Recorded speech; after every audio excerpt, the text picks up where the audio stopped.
L'Europe, c'est un agrégat de pays qui soutiennent des régimes qui ne sont pas du tout en faveur des classes populaires et qui permettent au capitalisme de fructifier, de s'installer, qui ne contrôlent pas du tout. Alors on parle du contrôle des frontières, etc., mais on ne contrôle pas la sortie des capitaux, hein.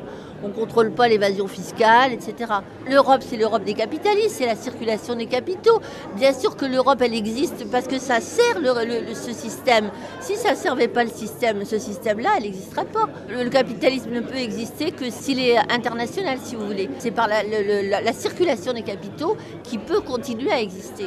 Donc pour vous, votre idée de l'Europe, c'est un consortium de capitalistes en fait? Non, ça ne devrait pas être ça. Ça devrait être une Europe sociale où il y a une harmonisation à ce niveau-là. Mais tant qu'on a des pays comme ce qui se passe en Italie maintenant, où il y a l'extrême droite qui arrive au pouvoir, mais on peut craindre le pire. L'Union européenne, elle est encore très jeune, c'est encore un bébé. Bon, mais tant qu'à se mettre en place, autant se mettre en place tout de suite avec une humanité. Je veux dire, là, qu'est-ce qu'on fait en ce moment en fermant les frontières? Bon, quand on voit ce qui s'est passé à Calais, quand on voit ce qui s'est passé dans le sud de la France, quand on voit ce qui s'est passé à nos frontières, c'est lié à la politique nationale, complètement. Mais la politique nationale, elle aussi, elle applique aussi les directives européennes. Moi, ce que je vois, c'est que dans la salle ce soir, il n'y avait pas grand monde. Ça veut dire que les gens, ça ne les branche pas tellement parce que pour le moment, leurs préoccupations, elles sont dans leur vie quotidienne et que l'Europe, si ça ne leur rapporte pas quelque chose, ils s'en désintéressent. Et peut-être ils ne savent pas ce que ça leur apporte. Parce que ça ne leur apporte rien. Vous n'avez pas l'impression qu'on entend du fake news aussi sur l'Europe? Ce que je vois, c'est mon porte-monnaie, ma retraite, ce que je vis en France.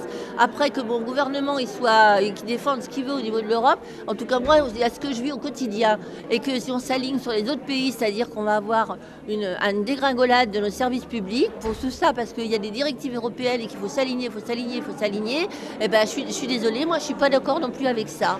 Et moi ce que je vois, c'est que depuis que Macron est au pouvoir, j'ai déjà 50 € par mois en moins. Ça veut dire que par an, ça me fait 500, ça me fera 600 €. Voilà ce que je vois, madame. Alors l'Europe, vous savez, avec ou sans Europe, pour le moment, moi ça m'est égal, parce que quand il y a quand même 90 milliards d'évasion fiscale, vous comprenez, ça nous fait quand même réfléchir. Quand on me dit il n'y a pas d'argent à cause de l'Europe, il n'y a pas d'argent à cause de ceci, cela, comprenez, ça suffit.